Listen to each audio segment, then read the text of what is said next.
Olá, alunos do terceiro ano, tudo bem com vocês? Iniciamos mais uma semana de estudos. E esse vídeo será as explicações da semana 20 a 24 de julho. Na parte inferior da tela, temos os conteúdos que iremos estudar. Aproveitem para acompanhar o vídeo com os livros didáticos. Vamos iniciar com o livro didático de língua portuguesa. Vamos para a página 114 do livro. E nesse momento aprenderemos sobre ortografia, ou seja, a forma correta de escrever as palavras. Palavras em jogo, letras R e S no meio das palavras. E as atividades a seguir trarão reflexões sobre a pronúncia dos sons que a letra R e S pode representar em meio de contextos sonoros. Atividade 1. Observe a escrita e a pronúncia da palavra honroroso. A letra R foi pronunciada da mesma forma nos 3 momentos? Ou seja, o som do R foi igual? Vamos repetir novamente. Honroroso. Temos 3 sílabas que possuem o R. A primeira, ron. A segunda, ro. A terceira, ro. E a última, zo. Vamos falar apenas do R. Será que essas 3 sílabas têm o mesmo som? Escrevam nas linhas abaixo o que vocês perceberam relacionado aos sons do R.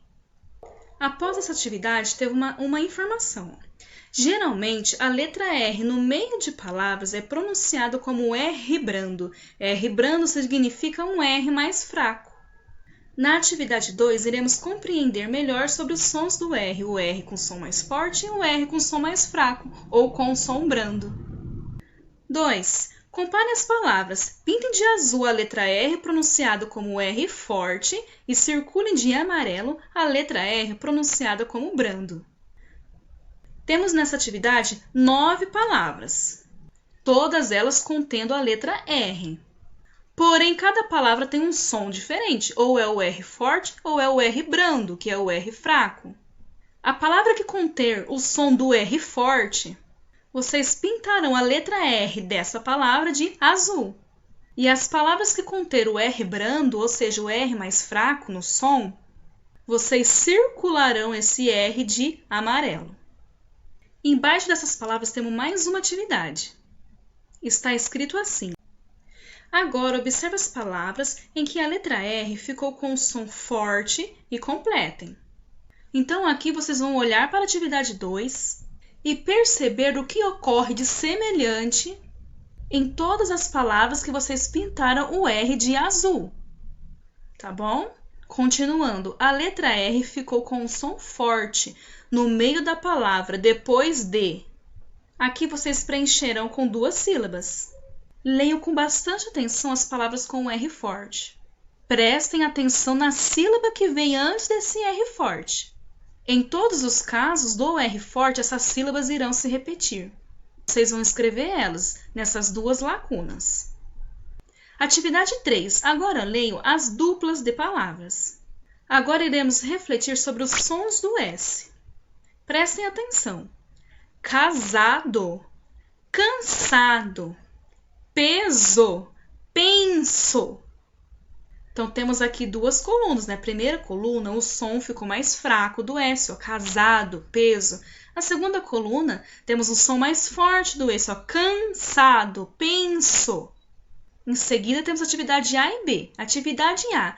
O que ocorreu com o som da letra S depois do an e em? Temos aqui o an e o em. O que ocorreu com o som dessa palavra, dessa letra S? Vocês vão responder aqui abaixo. Atividade B. Qual regra podemos escrever? A atividade 2 pode ajudar vocês. Nela temos uma regrinha que vocês vão preencher. A letra R ficou com um som forte no meio da palavra depois de. Então aqui vocês vão preencher, não vão? Vai ser a mesma coisa que escrito aqui, vocês vão colocar aqui embaixo na atividade B. Porém, está relacionado com a letra S e está também relacionado com as sílabas an e em. Não esqueçam que essas atividades estão comparando o som forte com o som fraco. E devem observar com atenção as sílabas que vêm antes desses sons do R ou do S. Página 115, atividade 4. Agora leiam as palavras a seguir. Temos bolsa, bolso, falso, bálsamo, pulso, Wilson e Celso. Observaram que em todas essas 7 palavras o som do S foi igual? Com base nisso, vamos fazer a atividade A. Observe o som da letra S nessas palavras. Elas devem ser lidas como em: primeira opção, assado, osso, que tem o som mais forte, ou asa, aceso, que tem o som mais fraco. Então, assinale apenas a alternativa que corresponde ao mesmo som das palavras lidas acima. Atividade B. Qual regra podemos registrar? Ou seja, o que houve de semelhante em todas essas palavras que pode formar uma regrinha para o S? Nesse caso, o S com o som mais forte. Vou dar uma dica para vocês, ó. Bolsa, bolso, falso, bálsamo, pulso, Wilson, Celso. Se vocês perceberam uma semelhança entre essas palavras, registrem logo a regra aqui na atividade. Atividade 5. Pintem as partes das palavras que têm o som igual. Em todas essas 4 palavras abaixo, existe uma semelhança na escrita delas e no som também. Percebam: calça, balsa, salsa e alça. Vocês vão pintar apenas a parte que repetiu igual entre todas elas, onde o som foi o mesmo. Nessa perguntinha das 5, vocês vão ter que observar a atividade anterior.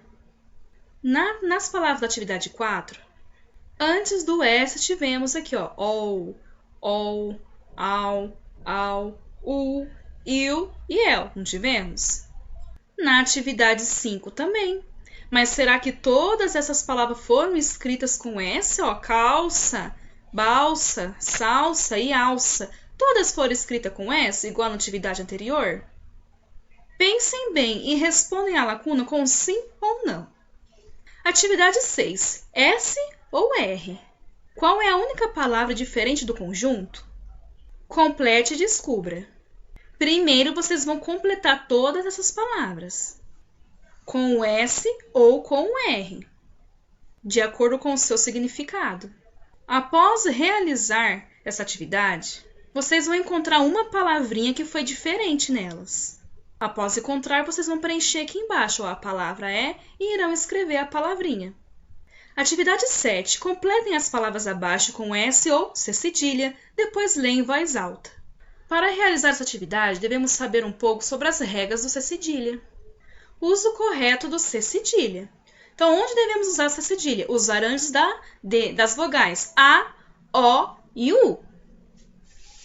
Usamos o C cedilha apenas antes dessas vogais. Exemplos: peça, março, açúcar. Vemos que peça, o C cedilha está antes do A.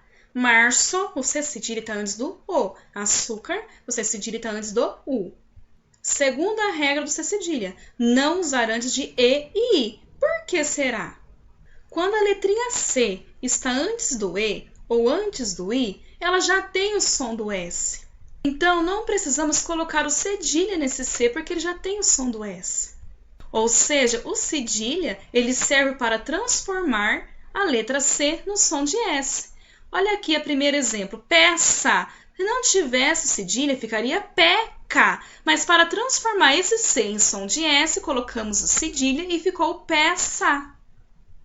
Ou seja, antes de E e I, não utilizamos o C cedilha, pois a palavra já vai ter o som de S, o C já vai ter o som do S. Outra regrinha que também não está escrito aqui é que as palavras nunca começam com C cedilha, tá bom? Nenhuma começa no início da palavra, não pode conter o C cedilha, não existe. De acordo com essas explicações, vamos voltar para a atividade 7, que vocês irão preencher as palavras, ou com S ou com C cedilha. Temos falsidade, sala, inverso, terço, berçário e força. Preencha corretamente e não esqueça das regrinhas que eu disse anteriormente, sobre o uso do C cedilha. E por fim, temos a nossa atividade de caligrafia da semana, onde vocês vão estar copiando no caderno o alfabeto cursivo, com a letrinha de mão, maiúsculo e minúsculo, e o textinho da página 3, referente à terceira semana de julho. Iremos para as explicações das atividades de matemática. Vamos para a página 112 do livro. Aqui daremos continuidade nas atividades de multiplicação que aprendemos nas atividades anteriores. E nesse caso, iremos aprender a tabuada do 10. Atividade 1. Marina e Júlio foram comprar mudas de flores. Vamos observar a imagem. Floricultura. Vendemos caixas com 10 mudas de flores.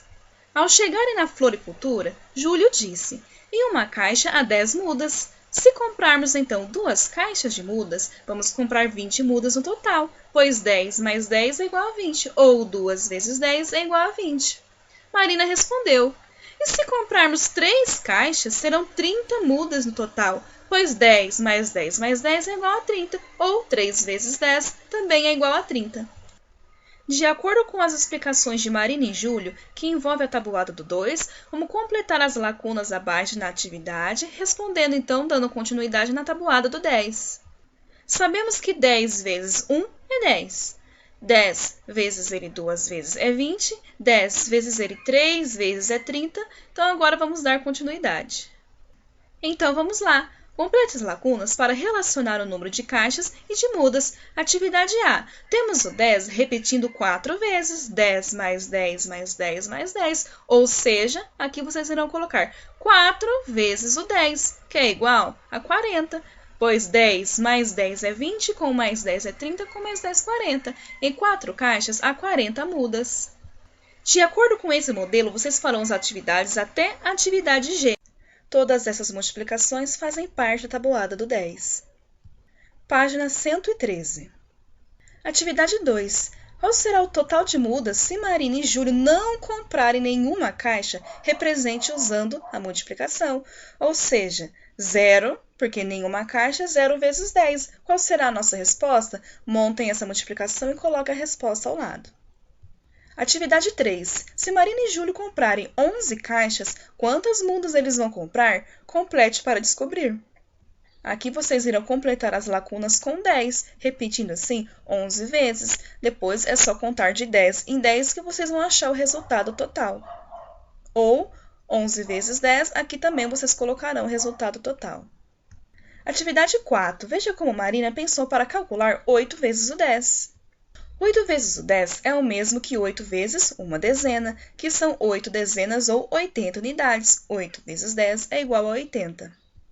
Aqui, Marina usou a estratégia do cálculo mental, pois ela descobriu que o número multiplicado por 10, aqui no caso o 8, é só acrescentar o 0 na frente, pois 8 vezes 10 é igual a 80. Perceberam?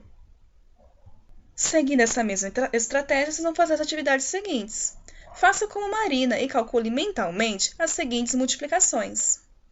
Atividade A. 5 vezes 10. Seguindo o mesmo segmento do pensamento de Marina, então vamos completar aqui. Esse 5 vezes 10 significa 5. Vezes 10 ficará 5 dezenas. 5 dezenas é igual a 50. Então, vamos acrescentar um 0 na frente do 5. O nosso resultado vai ser 50. Essa fica de modelo para as atividades seguintes que vocês irão fazer. Atividade 5, complete o quadro a seguir com os resultados das multiplicações. Nesse quadro, a primeira linha vocês farão de acordo com a tabuada do 5, a segunda linha de acordo com a tabuada do 10, ou seja, 5 vezes 0, 0, 5 vezes 1, 5, 5 vezes 2, vocês vão colocar o resultado e preenchendo, e da mesma forma vocês farão a tabuada do 10. Após completarem todo o quadro, tem uma questão abaixo. Você percebe alguma relação entre os números da tabuada do 5 e os números da tabuada do 10? Converse com os colegas do professor. Aqui vocês irão conversar com a família e perceber qual é a relação que tem a tabuada do 5 e a tabuada do 10 e responder abaixo. Não esqueçam que essas atividades estão no livro que pegamos em junho, no mês anterior. Agora vamos para a página 216 e aprender sobre a hora e minuto. Para contar as horas, usamos o relógio digital e o relógio de ponteiros. No relógio digital, deste lado marcamos as horas e deste lado marcamos os minutos. Sendo assim, o relógio está marcando exatamente 8 horas. No relógio de ponteiros é um pouco diferente. O ponteiro menor marca as horas. O ponteiro maior marca os minutos. Nesse caso, temos exatamente 3 horas. Em um dia inteiro completo, temos 24 horas.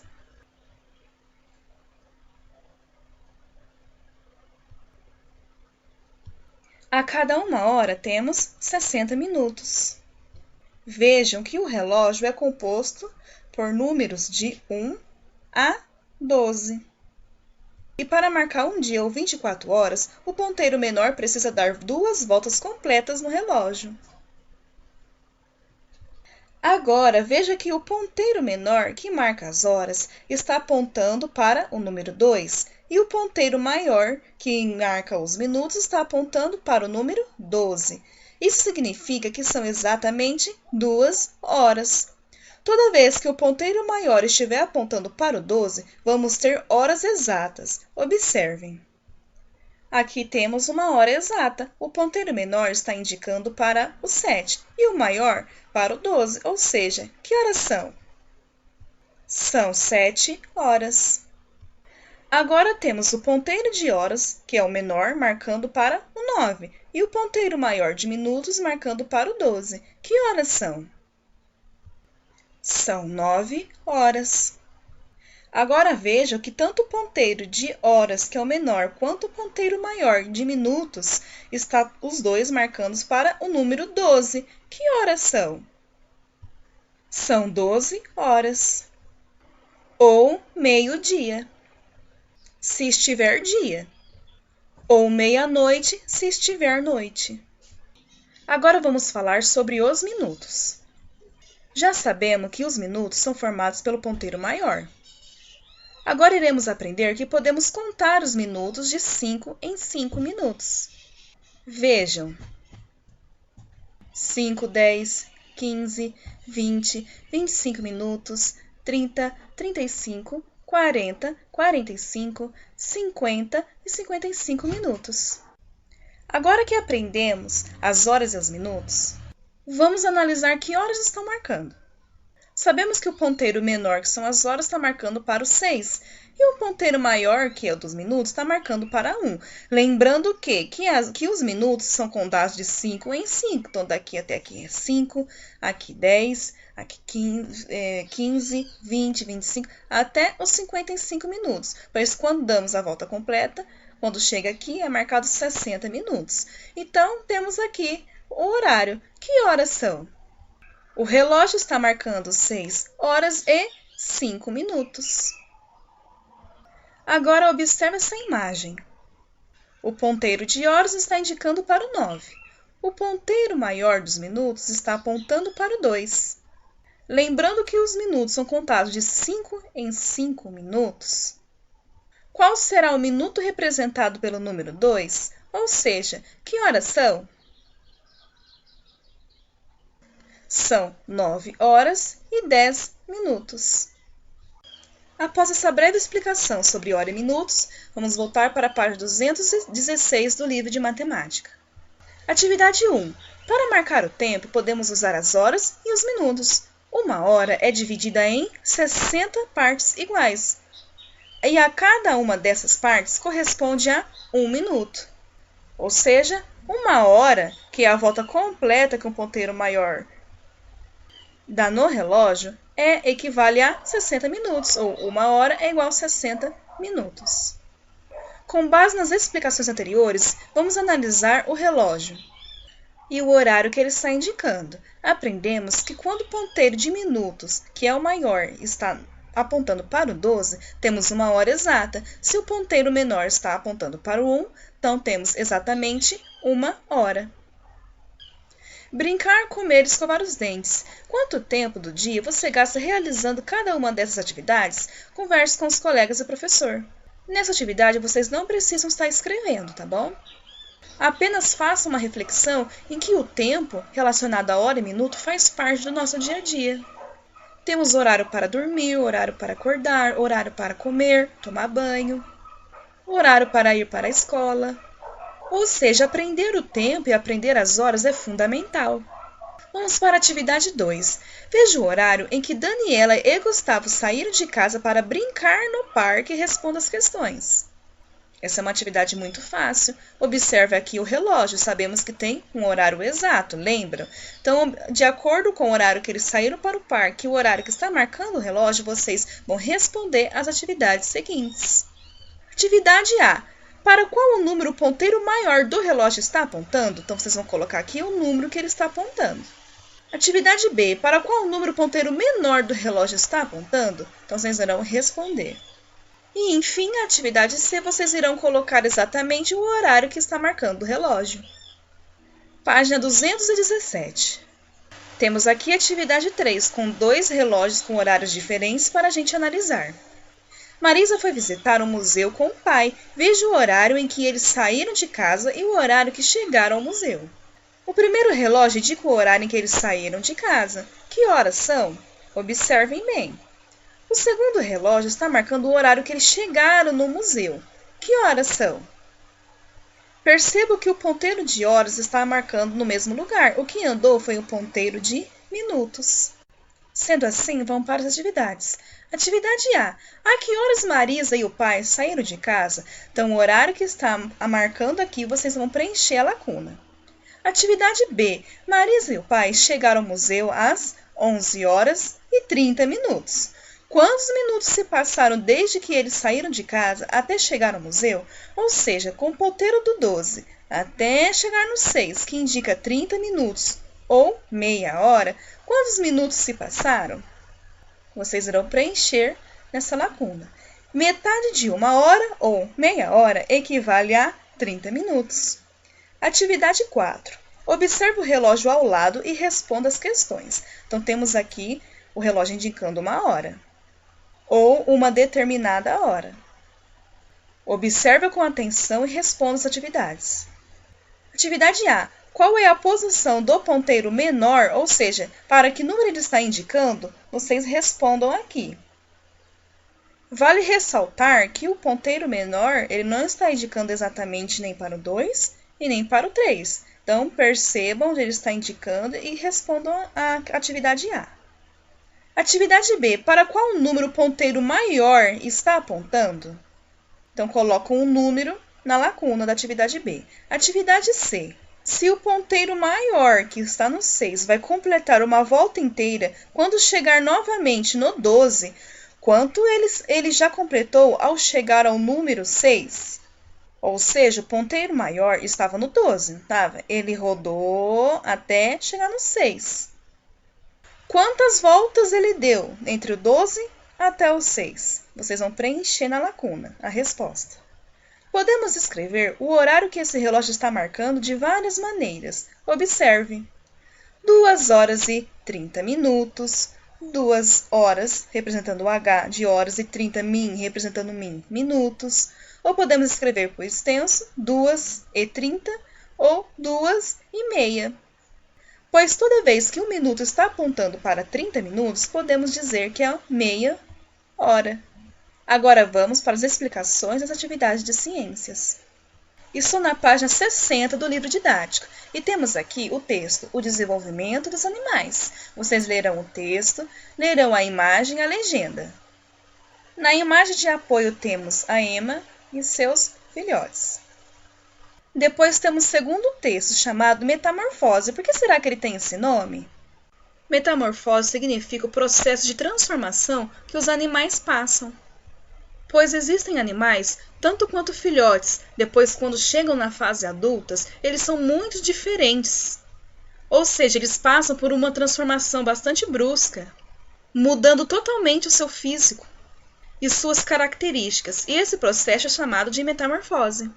No texto Metamorfose que vocês irão ler, fala sobre o processo de metamorfose das borboletas, dos mosquitos e da rã. E as imagens dão referência ao processo de metamorfose da rã. A imagem 1 indica a reprodução da rã, onde o macho e a fêmea estão acasalando na água. E no processo de reprodução, a rã deposita na água também os seus ovos. A imagem 2 indica a segunda parte da metamorfose da rã, que o filhote da rã ele sai do ovo, que é chamado de girino. Ou seja, a rã, quando é bem pequenininha, filhotinha, é chamada de girino. Ele vive na água, não tem patas e nada com a ajuda da cauda. Depois temos a parte 3 da metamorfose, onde o corpo do girino passa por transformação. Ele cresce, surgem as patas e a cauda diminui. E na quarta parte da sua transformação, que é a metamorfose, a rã começa a respirar pelos pulmões e passa a viver fora da água. Ao final da metamorfose, a rã se torna adulta, como podemos ver na imagem, e esse foi o seu processo de transformação. Agora iremos para a página 61 do livro e vamos aprender sobre a metamorfose da borboleta. Como essa imagem não está colorida, eu irei explicar essa metamorfose ou a transformação da borboleta em uma outra imagem, porém contém os mesmos conteúdos. Temos aqui a fase 1 da metamorfose, onde a borboleta macho e a borboleta fêmea se acasalam para se reproduzir. Depois passamos para a fase 2. Depois do acasalamento, a fêmea põe seus ovos em uma planta. Na fase 3 da metamorfose, assim que saem dos ovos, as lagartas, que é assim chamada as borboletas, quando está nesse início do processo, começam a comer partes da planta em que estão. Olha, veja como que é a borboleta, que diferente, né? Apenas uma lagarta. Na fase 4, elas comem durante vários dias e crescem, elas estão crescendo. Depois vamos para a fase... Na fase 5, a lagarta ela passa para a fase de pupa, ou seja, que ocorre dentro de um casulo. E nessa fase aparecem as asas. Nessa fase eles não se alimentam e também não se mexem, não se locomovem. E assim aos poucos, as lagartas vão se transformando em borboleta. E finalmente temos a fase 6 da metamorfose. Ao final da metamorfose, o inseto atinge a fase adulta, isto é, se transforma em borboleta. Nessa fase da vida, esses insetos se alimentam principalmente do néctar das flores, ou seja, assim que saem do casulo, eles se alimentam do néctar. Após aprendermos sobre as transformações da metamorfose da borboleta, vamos fazer a atividade 1. Ela é bem fácil, vocês vão apenas completar as lacunas referente aos conteúdos das explicações da metamorfose. Complete o texto sobre a metamorfose das borboletas. Então, vocês lerão o texto e, de acordo com as suas informações que aprendemos na transformação da borboleta, vocês vão preencher as lacunas. Agora, vamos para as explicações da atividade de história. Vamos para a página 72 do livro didático. Vocês lerão um texto muito importante, chamado Fortes e Fortalezas na Defesa do Brasil. De acordo com o texto, também temos a imagem de apoio representando dois fortes diferentes. Nas atividades anteriores, eu havia explicado para vocês o que eram os fortes ou fortalezas. Eles foram construídos pelos europeus aqui nas terras do Brasil e ficavam praticamente no litoral brasileiro. Essa era uma forma que os colonizadores utilizaram para se defender de inimigos que pudessem chegar ao Brasil para nos atacar, ou seja, para nos defender de invasores, ou qualquer um que quisesse atacar eles. Nas imagens temos exemplos de fortes e fortalezas. Na primeira figura temos a imagem da Fortaleza de Santa Cruz, no Niterói, que fica no estado do Rio de Janeiro. Perceba como que é a sua estrutura, próximo ao litoral. O que é um litoral? É o espaço, o ambiente localizado próximo à praia. Possui muros grandes, altos, para proteção. Na segunda imagem temos o forte de São João em Bertioga, no estado de São Paulo. Perceba que o forte é uma estrutura mais simples, que tem o poder de fogo. Como vocês podem ver, semelhante a um canhão. Todos esses elementos são mecanismos usados para a defesa e eram utilizados lá no período colonial. Hoje se tornaram lembranças e um patrimônio cultural dessas cidades mais antigas que foram colônia de Portugal ou de outros países europeus. Após a leitura que vocês irão fazer do texto, das imagens e da legenda, vocês farão duas atividades. A atividade 1 pergunta: por que centenas de fortes e fortalezas foram construídos no Brasil? Por que será que eles fizeram esses fortes e fortalezas? Vocês sabem a resposta, então respondam no livro mesmo. Atividade 2. De acordo com o texto, onde se localiza a maioria dos fortes e fortalezas no Brasil? Olha essa área que está localizada próximo aos fortes e fortalezas. Aonde que está localizado? Que área? Como que chama essa área? Sabemos também. Essa área aqui, próxima à praia, temos um nome. Eu falei o nome para vocês. Agora vamos para a página 73. A atividade 3 pede para vocês fazerem duplos, mas é claro, não fazendo individual. E também pede para ler o seguinte texto. Ó. Um vigia está no alto da torre da fortaleza de Santa Cruz. De repente, ele avisa navios se aproximando. Ou seja, aqui vocês têm o início de uma situação. Aqui nessa imagem, na página anterior, temos a fortaleza de Santa Cruz. Imagina que tem um vigia no alto dessa fortaleza. De repente ele vê de longe, ou seja, vindo do mar, né? Vários navios se aproximando. Essa situação é uma história e vocês vão continuar essa história. Vamos ver quais instruções o livro dá. Agora, utilizem o roteiro abaixo, ou seja, esses 3 tópicos, como base para a criação de um pequeno texto no caderno. Então, vocês vão estar escrevendo no caderno esse texto. No caderno, vocês vão escrever o início desse texto e vão dar continuação na história, com base nessas 3 explicações. Primeiro tópico, descreva a situação observada pelo vigia, ou seja, o que ele vê ao seu redor nessa situação, relatando os sentimentos dele diante da situação. Ou seja, ele vai ficar como? Ao ver supostos invasores chegando, assustado, apavorado, com medo, nervoso, agitado. Segundo tópico, explique como ele dá o alerta para o restante dos encarregados da defesa que estão no forte. Ou seja, como que ele vai alertar os demais? Lembrando que naquela época não havia tecnologia, tá bom? Terceiro tópico, vocês irão escrever um desfecho. O que é um desfecho? Um final da história, tá bom? Vocês irão dizer se eles se defenderam dos navios, se os navios chegaram e atacaram eles e eles se defenderam. Se eles mandaram um sinal de alerta e os supostos invasores decidiram dar a meia volta e ir embora, ou seja, fica a critério e a criatividade de vocês. Não precisa ser um texto longo, mas precisa ser feito. Vocês precisam treinar textos, a escrita de vocês. Tem muitas atividades de escrita que eu estou oferecendo para vocês e vocês não estão fazendo. Então assistam esse vídeo, as explicações, façam o texto e me enviem no particular a foto.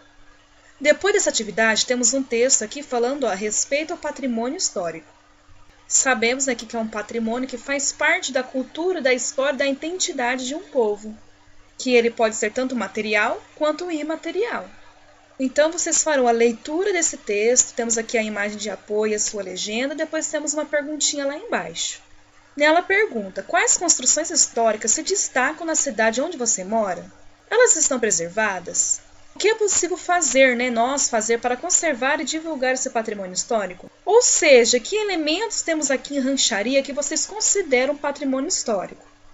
Eu não vou dar exemplos, pois eu quero que vocês reflitam sobre para poder responder a questão, tá bom? Agora vamos para as explicações das atividades de geografia. Estou na página 56 do livro, onde vocês lerão o texto, o uso da água para geração de energia. Sabemos que hoje existe a eletricidade, que é a energia elétrica. E essa energia vem das usinas hidrelétricas. E a água é o elemento natural principal de uso de energia nessas hidrelétricas. Então, lendo o texto, vocês vão compreender como que funciona. Para construir essas usinas hidrelétricas, é preciso erguer uma barragem, para assim poder formar uma represa. Ou seja, para construir essas usinas, eles erguem uma barragem. Assim, eles modificam o percurso dos rios. Como podemos ver na imagem, a água do rio é armazenada em uma grande represa por meio de uma barragem. Em seguida, a água é encaminhada para a barragem até a casa de força, que fica aqui, localizada aqui, por meio de tubulações. Depois, a água passa por onde? Por essas tubulações, com grande velocidade, empurrando as pás de turbina, o que ocasiona o gerador. Depois, o gerador transforma a energia do movimento em energia elétrica, que é distribuída para as casas nos fios elétricos. Vamos ver agora uma breve explicação de como funciona uma usina hidrelétrica. Como funciona uma usina hidrelétrica? O Zeca adora videogame e é o campeão entre os amigos. O pai do Zeca é escritor e trabalha em casa usando o laptop. A mãe do Zeca fica preocupada e sempre prepara um cafezinho para ele.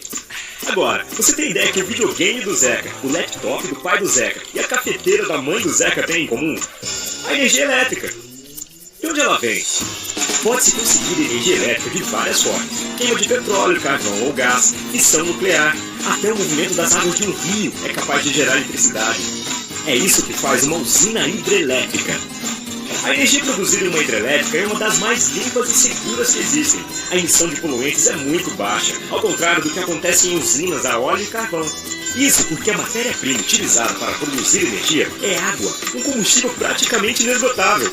O processo não é assim tão difícil de entender. Olha só, depois de um estudo cuidadoso para não prejudicar o meio ambiente, a água do rio é represada por barragens. Elas controlam o nível da represa. Se chover muito, as comportas se abrem e dão vazão ao excesso de água. A água represada entra com grande pressão em um aqueduto e segue em direção às turbinas, que são as responsáveis pela geração de energia. A turbina é formada por pás. A água passa e gira essas pás que, presas em um eixo, acionam o gerador da usina, transformando energia mecânica em energia elétrica. O transformador aumenta a tensão da energia, permitindo que ela viaje pelos fios e chegue até as casas, prédios, escolas, lojas e até o videogame do Zeca, o laptop e a cafeteira dos pais dele. Voltando para a atividade, tem mais um texto abaixo da imagem e vocês lerão com bastante atenção e irão grifar as partes que vocês acharem mais importantes. Em seguida, irão resolver as atividades. Atividade 6. Que transformações ocorrem nos rios e em seu entorno para a construção da hidrelétrica? Que transformação acontece para poder ser construída uma usina hidrelétrica? Vocês vão respondendo no livro mesmo. Atividade 7. Converse com os colegas. Como os deslocamentos provocados pela construção das hidrelétricas podem alterar o modo de vida das comunidades? Essa é uma resposta pessoal que vocês podem estar escrevendo no livro mesmo. Vocês perceberam que em volta de um rio que pode ser usado como uma usina hidrelétrica, pode conter vegetação. E para que isso ocorra, para que eles construam essas tubulações, a barragem, o que precisa ser feito com essa vegetação? Será que ela vai ter que permanecer ali?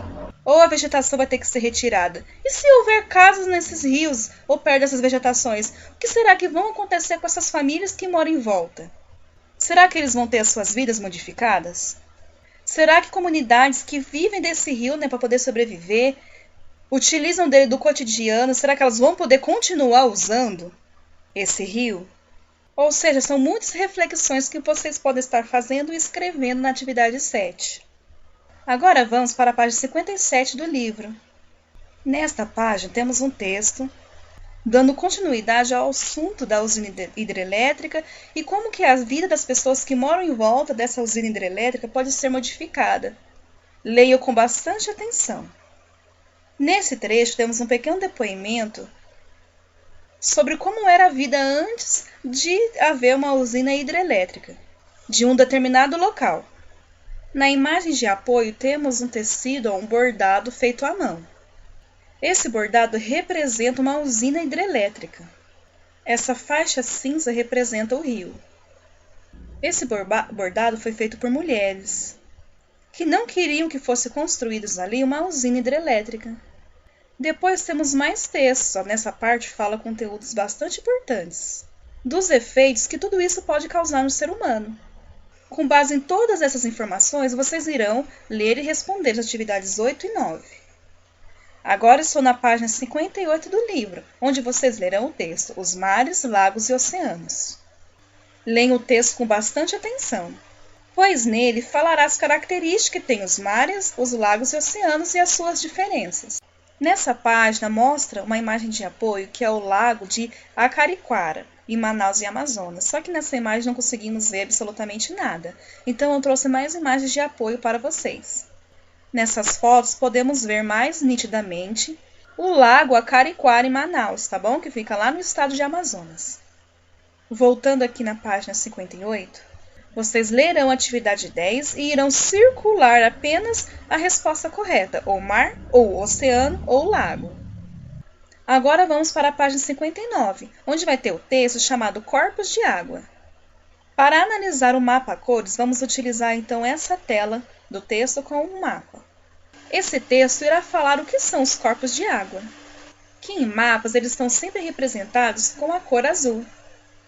Esse mapa representa a região do Rio de Janeiro. E essa região contém alguns corpos de água, que é o Oceano Atlântico e alguns lagos, lagoas e vários rios. No texto também fala que os rios são representados por linhas azuis. As lagoas ou pequenas manchas azuis no continente Então, as lagoas são representadas por pequenas manchas azuis no continente e o trecho do Oceano Atlântico por uma mancha azul maior. Então, o oceano é representado por essa mancha azul maior. Aqui embaixo temos uma legenda do tracinho representando o rio e tipo uma nuvenzinha representando os lagos, né, ou lagoa. Leiam o texto e observe essa imagem com bastante atenção. Após essa análise, vamos responder as questões. Atividade 1. Cite o nome de 2 corpos de água representados por manchas azuis no mapa. Voltando para o mapa, temos várias manchas azuis e eles contêm alguns nomes, então escolha 2 deles para estar respondendo na atividade 1. Atividade 2. Cite o nome de 2 corpos de água representados por linhas azuis no mapa, que são os rios. Observando o mapa, temos aqui os nomes de alguns rios. Aqui temos um outro nome, aqui também. Acredito que no livro de vocês dê para enxergar melhor o que está escrito aqui no nome dos rios, tá bom? E a atividade 3 pede para vocês desenharem, vocês podem estar fazendo isso no caderno, um mapa imaginário com diversos corpos de água. Vocês podem usar como modelo esse mapinha aqui anterior, né? Só que colorido. Dê nome a eles, ou seja, esses corpos de água, oceano ou rios. Façam isso no caderno e não esqueçam de pôr a data. Obrigado, crianças, e um beijo a todos.